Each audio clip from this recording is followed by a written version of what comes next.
Concepto de desarrollo e importancia de estudio. Los seres humanos somos producto de miles de millones de años de evolución, con las características de ser máquinas biológicas y sujetos biopsicosociales. Sin embargo, cada uno tiene una historia que define el estilo de vida. El desarrollo humano se puede definir como el estudio científico de cómo cambian y cómo permanecen diversos aspectos de nuestra persona a lo largo de nuestra vida. La psicología del desarrollo es el estudio científico de la forma en la que cambian las personas y de cómo siguen siendo ellas mismas desde la concepción hasta el final. Para esto existen dos clases de cambios en el desarrollo. Los cambios cuantitativos, que son los cambios en cantidad, como lo es el peso, la estatura y la extensión del vocabulario. Y tenemos los cambios cualitativos, que son cambios de clase, como la naturaleza variante de la inteligencia o los que marcan la aparición de nuevas estructuras que no se podrían observar en su funcionamiento inicial. Los objetos del estudio del desarrollo humano son describir y explicar, predecir y controlar el comportamiento. La descripción ha permitido establecer patrones en los cambios físicos y psicológicos del individuo en diversas edades. La explicación que puede determinar esto es las causas de un conjunto de cambios físicos y del comportamiento establecido en una relación causa-efecto. La predicción es la posibilidad de hacer un pronóstico sobre el comportamiento y el desarrollo posterior. Y el control se refiere a la posibilidad de intervenir en las condiciones que influyen en el comportamiento para alcanzar un desarrollo óptimo. Tenemos el caso del nivel de desarrollo del lenguaje, y para su estudio primero se debe describir cuando la mayoría de los niños llega a cierto nivel de este desarrollo, para posteriormente tratar de explicar cómo adquieren el lenguaje y la mejor manera de utilizarlo. Esto conlleva a predecir que una habilidad del lenguaje de una determinada edad puede indicar cuál será el comportamiento posterior, para finalmente buscar un control en caso de ser necesario. La importancia de este área de estudio radica en que se aprende del desarrollo de una persona por medio de los diversos factores que se presenten a lo largo de su vida, y se trata de predecir su comportamiento futuro. Aunque si la predicción de alguna forma se vuelve problemática, se trata de controlar y mejorar esos factores. Esto para tener una respuesta más agradable. Este estudio consta de 5 áreas diferentes. La primera, cognitivo-intelectual, comprende que el individuo tenga una comprensión del universo, valga la redundancia, del mundo y de las diferentes culturas de sí mismo para poder visualizarse en el contexto en el que se encuentra, comprender el desarrollo de la vida en el planeta y comprender las diferentes formas de pensar y de ser, y tener una perspectiva de su propio proceso evolutivo. El desarrollo social no tiene mucha introducción. Los seres humanos somos seres sociales. Necesitamos tener un entorno en donde podamos desarrollar nuestras habilidades sociales, que son indispensables para que cada uno de nosotros pueda establecer relaciones armónicas y pueda llevar a cabo acciones positivas y solidarias en todo núcleo social en donde se encuentre: familia, amigos, el entorno laboral, compañeros de estudio, vecinos y un largo etcétera. El desarrollo espiritual va de acuerdo con la visión holística del desarrollo humano. El eje del proceso lo constituye el aspecto espiritual del individuo. El desarrollo de esta área consiste en la realización de valores y virtudes universales, tales como el amor, el respeto, la tolerancia y la paz, y otros tantos más que ayudan a sentar la base de la tendencia perfeccionante que posee todo ser humano, puesto que la espiritualidad es un tipo de intuición absoluta que está presente en el anhelo y el esfuerzo de realización, de aprendizaje y la autotrascendencia que posee cada uno de nosotros. El desarrollo emocional reside en buena parte de los impulsos que llevan al hombre a actuar. Los factores que influyen en el desarrollo son diversos y cada uno tiene características que ayudan a explicar ciertos aspectos de este. En ellos podemos encontrar el estilo de crianza, la herencia y genética, los momentos o acontecimientos históricos, los acontecimientos únicos de la vida personal, estados nutricionales y de salud, enfermedad y el ambiente social y físico. El estilo de crianza. Este se puede definir como la manera que tienen los progenitores de reaccionar y responder a las emociones de los niños y niñas. Es un patrón de actuación que como progenitores llevan a cabo y recoge un conjunto de emociones, pensamientos, conductas y actitudes que los padres y madres van desarrollando en torno a la crianza de los hijos e hijas. Los factores son muy importantes, ya que la forma en que los padres interactúen con sus hijos será la base de su desarrollo social y emocional, por lo tanto, también será producto de su bienestar actual y futuro. Los estilos de crianza harán que el niño o niña se sienta de una determinada manera consigo mismo y con los demás, lo cual será fundamental para su desarrollo y también va a determinar las futuras interacciones sociales y relaciones afectivas. Ahora bien, existen 3 tipos de estilos de crianza. Primero tenemos al estilo permisivo, el cual se caracteriza por la falta de límites y limitaciones. Los padres permisivos a menudo evitan conflictos a toda costa y retroceden cuando sus hijos muestran enojo. Las desventajas de este estilo permisivo es que los niños pueden estar limitados en su aprendizaje, sobre la tolerancia a la frustración, además son inseguros y excesivamente dependientes, son más lentos para desarrollar la capacidad de resolución de problemas y la perseverancia. Los padres saben cómo poner límites, pero también participan en mantener una buena relación con sus hijos. No presenta consecuencias negativas, solo ventajas para los hijos, ya que estos presentan mayor empatía y generosidad, buenas habilidades sociales, son persistentes en las tareas, buen desarrollo moral, sentido de la responsabilidad y aprendizaje de toma de decisiones y muy buen afecto y relación con los padres. Tenemos al estilo negligente, o también llamada crianza no involucrada. Esta se caracteriza por la falta de capacidad de respuesta a las necesidades del pequeño. Los padres negligentes son ausentes de la crianza de sus hijos, descargando la responsabilidad de la formación de estos en otras figuras, como lo son los abuelos, los profesores o el Estado. Esta crianza puede causar más daños en el desarrollo emocional del niño que el abuso físico. Acontecimientos únicos de la vida personal. Tienen una gran influencia en aspectos claves de su identidad y personalidad. Cada acontecimiento ocurrido puede marcar un antes y un después en el desarrollo de cada uno. Puede ser bueno o malo. Estados nutricionales y de salud o enfermedad. Se divide en 6 etapas. La prenatal, que es la concepción o nacimiento, que es el cuidado de la mujer durante el embarazo. La infancia, que es en el nacimiento hasta los 3 años, que son los estados nutricionales en los primeros años de vida, son muy importantes ya que los niños se ven afectados de distinta manera. Luego tenemos la niñez, que abarca de los 3 a los 11 años, y es en donde la buena nutrición es la base del crecimiento y desarrollo de niños, ya que previene enfermedades y favorece un mejor estado de salud.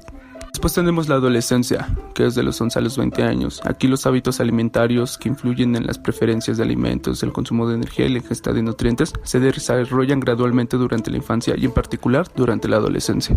Luego se encuentra la adultez temprana y media, que es de los 20 a los 65 años. En la etapa de la adultez se necesita tener una alimentación sana y variada para lograr un buen estado de salud que le permita desempeñarse con energía en sus actividades diarias de estudio o trabajo.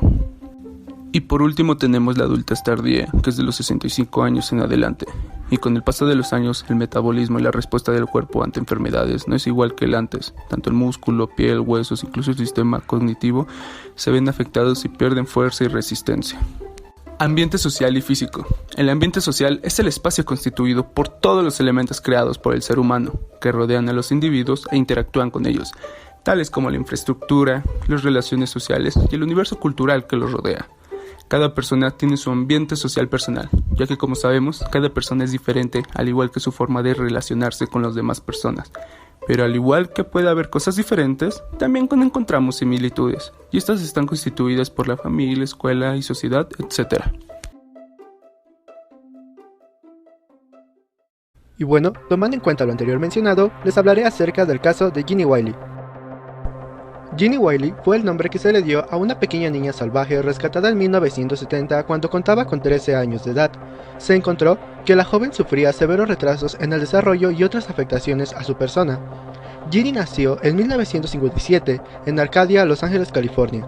El padre de Ginny mantenía una relación abusiva con ella, maltratándola físicamente y aislándola del mundo exterior, obligándola a evitar todo contacto con cualquiera que no fuera él o sus hijos. Aproximadamente cuando tenía 20 meses, su padre la encerró en una habitación a la que nadie más que él tenía acceso. A partir de este momento y hasta que fue rescatada, ella permaneció atada a una pequeña silla sin tener estímulos de ningún tipo y con los brazos y piernas totalmente inmovilizados. Estas condiciones durante sus primeros años de vida tuvieron como resultado que la niña no desarrollara sus capacidades cognitivas, lo cual, como nos explicaron nuestros compañeros anteriores, estos factores afectaron gravemente su desarrollo.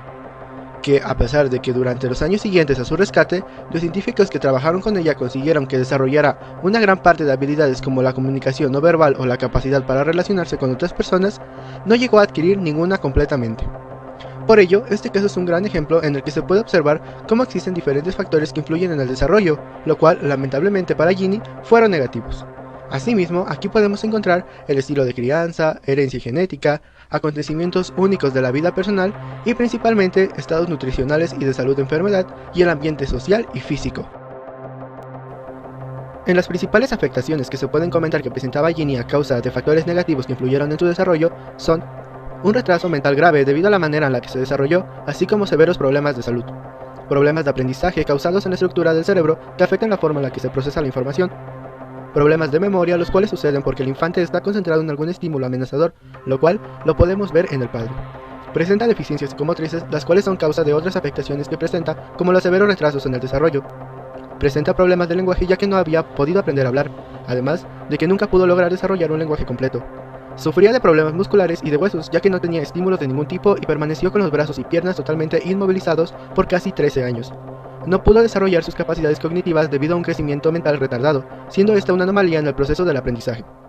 Problemas severos de anemia y desnutrición, ya que pesaba menos de 30 kilos cuando fue encontrada, lo cual puede generarle otros problemas como tuberculosis, infertilidad, depresión, ansiedad, etc. Y finalmente, presentaba una incontinencia intestinal debido a que no era capaz de controlar sus esfínteres.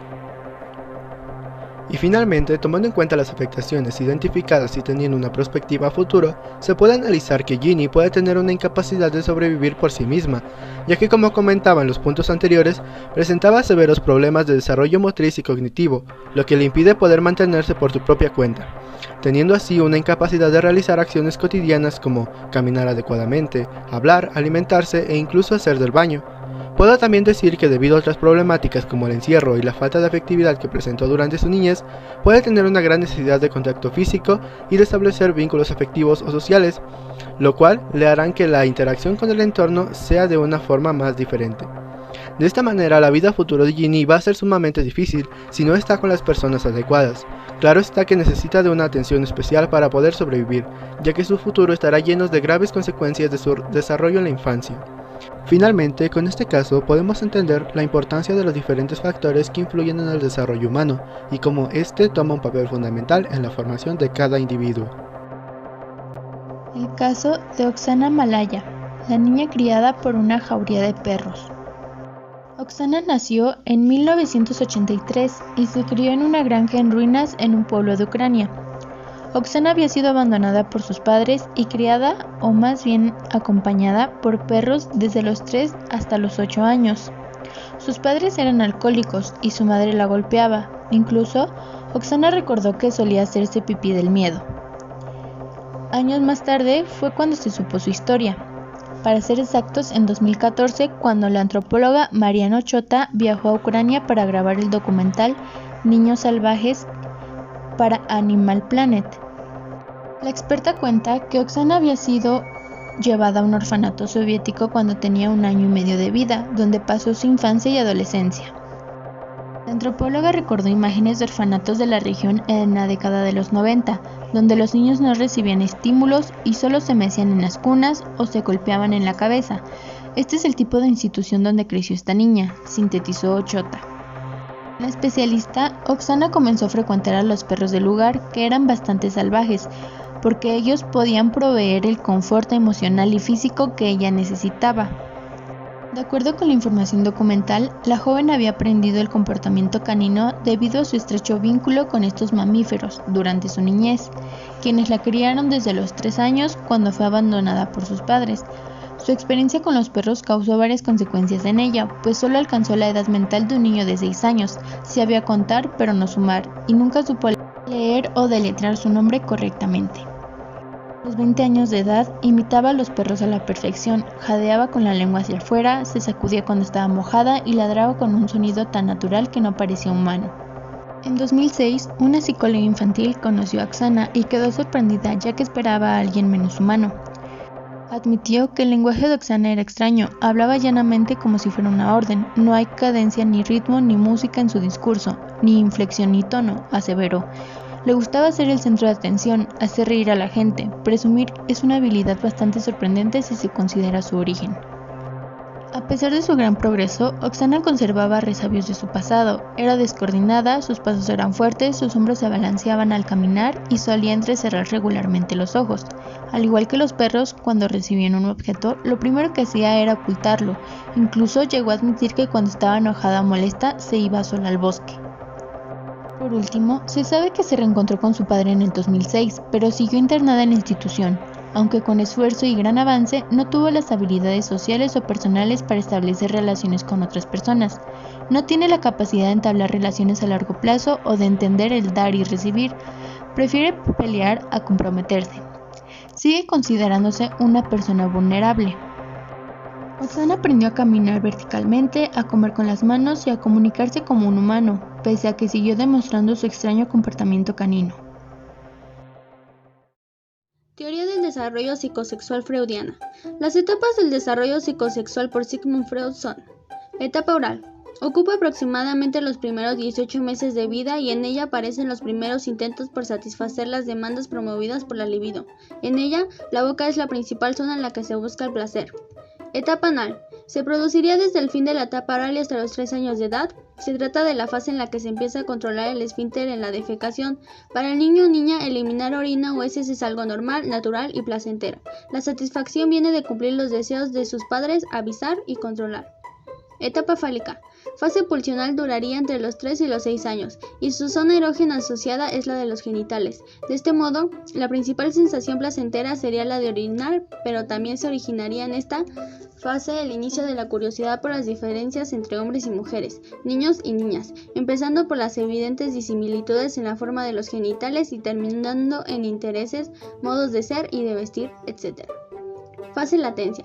Esta fase empieza hacia los 7 años y se extiende hasta el inicio de la pubertad. Se caracteriza por no tener una zona erógena concreta asociada y, en general, por representar una congelación de las experimentaciones en materia de sexualidad por parte de los niños y niñas. Etapa genital. Se caracteriza por la organización de la libido alrededor de las zonas genitales. Está relacionada con los cambios físicos que acompañan a la adolescencia. Teoría del desarrollo psicosocial de Erik Erikson. Las etapas del desarrollo psicosocial por Erik Erikson son: confianza contra desconfianza, 0 a 2 años. Las tendencias psicológicas dependerían en gran parte de cuánto se confía en los cuidadores, al experimentar constantemente una sensación de total vulnerabilidad y dependencia. Autonomía contra duda y vergüenza, 2 a 4 años. Los pequeños se enfrentan a la cuestión de si se puede confiar en las propias capacidades para empezar a interactuar con el entorno. Iniciativa contra culpa, 4 a 8 años. A medida que se ganan nuevas habilidades a la hora de relacionarse con el entorno, los niños y niñas se enfrentarían a cuestiones morales más complejas que la vergüenza y deben pensar en las implicaciones éticas de lo que hacen, no solo fijándose en cómo reaccionan los demás. Laboriosidad contra inferioridad, 9 a 12 años. Los pequeños reconocen sus talentos y deciden qué hacer con ellos. Centrarse en los fracasos puede hacer que surja un sentimiento de inferioridad paralizante, mientras que confiar en la propia capacidad para mejorar lleva a practicar y ejercer las habilidades latentes. Fidelidad a la identidad contra difusión de identidad, 12 a 18 años. Esta etapa se define por el grado de integridad de la propia identidad que se requiere mantener. Se trata de un estadio propenso a generar crisis de identidad, algo que Erikson relaciona con la tendencia de los adolescentes a cambiar de gustos y de actitudes con mucha rapidez y en ocasiones con aparente arbitrariedad. Intimidad contra aislamiento, 19 a 40 años. En esta etapa termina por definirse de una manera más o menos coherente cuál es la identidad de uno mismo, y eso permite crear vínculos emocionales de identidad y basados en la honestidad. Pero si no se da el contexto adecuado para establecer estos vínculos, surge un malestar relacionado con la sensación de aislamiento involuntario. Generatividad contra estancamiento, 40 a 60 años. En la entrada a la fase de la madurez, la persona se ve impulsada a posicionarse ante la tarea de ayudar a las próximas generaciones, mejorando el mundo que se les deja o guiando su aprendizaje. La opción contraria llevaría a una experiencia ligada al estancamiento, a la falta de objetivos a causa de centrarse demasiado en uno mismo. Integridad del yo contra desesperación. a partir de 60 años. Se caracteriza por la introspección y con el modo en el que se valora la propia historia de vida, el recorrido vital por el que se ha pasado, la satisfacción o la insatisfacción con respecto a lo que uno ha sido dependiente de cómo se interprete el pasado. Teoría del desarrollo cognoscitivo de Piaget. Los estadios del desarrollo cognoscitivo por Piaget son: periodo sensoriomotor, de 0 a 2 años. En esta etapa, el niño interacciona con el medio a través de los reflejos innatos que va modificando y perfeccionando por ensayo y error. Según detecta que sus acciones modifican el entorno, se despierta en una clara intención exploradora e incluso es capaz de anticiparse a los hechos. Periodo preoperatorio, de 2 a 7 años. En esta etapa, cuando el pequeño desarrolla la capacidad de representación, el niño crea imágenes mentales de la realidad, imita las acciones de los adultos y sus iguales, muestra claros signos de juego simbólico y sus competencias lingüísticas mejoran notablemente. Periodo de las operaciones concretas, de 8 a 12 años. Lo más característico de esta fase del desarrollo es que el niño utiliza la lógica para hacer sus inferencias sobre los sucesos y realidades. Esto se debe a que sus conocimientos anteriores se han organizado en estructuras más complejas unificadas. Periodo de las operaciones formales, de 12 a 16 años. Es en la adolescencia cuando el niño desarrolla una operación compleja, el razonamiento hipotético deductivo. Esto significa que el adolescente, ante un problema, analiza todas las premisas y valora diferentes hipótesis sobre su causalidad o efecto. Como se vio anteriormente, hay muchas teorías del desarrollo. Sin embargo, ninguna es lo suficientemente amplia para explicar los aspectos involucrados en la constitución del ser humano. Algunas utilizan un criterio de discontinuidad mediante el uso de etapas o estadios, pero otras prefieren estudiarlo con un criterio de continuidad y gradualismo, por lo que explicaremos 3 teorías más para poder tener una perspectiva más amplia de este campo. Como primer punto, tenemos a la perspectiva del aprendizaje. Esta va a considerar el desarrollo humano como cuantitativo y continuo.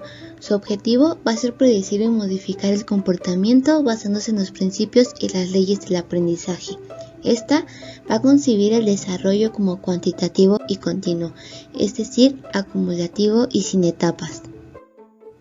Cabe mencionar que la teoría conductual se enfoca en los comportamientos que se pueden observar, medir y registrar. Watson y Skinner formularon los principios básicos del condicionamiento operante, en el que el sujeto aprende la asociación que se da entre su conducta y las consecuencias de esta. Como segundo punto tenemos a la perspectiva humanística. Esta teoría considera que el ser humano y sus motivos van a estar determinados por las tendencias a la autorrealización personal que se va a ir dando a lo largo de la vida, en donde se va a destacar la libertad personal, la toma de decisiones y el desarrollo personal. Abraham Maslow fue el fundador de esta perspectiva porque pensaba que los seres humanos somos buenos por naturaleza y que siempre vamos a estar en la búsqueda de manifestar nuestros potenciales. Maslow explica las motivaciones de la autorrealización mediante una jerarquía de necesidades humanas en términos de su importancia para la supervivencia. Y por último tenemos a la perspectiva contextual y sociocultural. De acuerdo con esta teoría, el desarrollo cognitivo de los individuos se encuentra directamente relacionado con la interacción social en el marco de la cultura dominante, es decir, que va a responder al proceso de socialización. Así tenemos, por ejemplo, que algunas personas que siempre han vivido en un contexto de eventos traumáticos, pobreza, o aquellos que se sienten abrumados por factores externos que consideran fuera de su control, tienden a aceptar que irremediablemente nunca serán capaces de evitar que los eventos influyan negativamente en todo lo que hacen.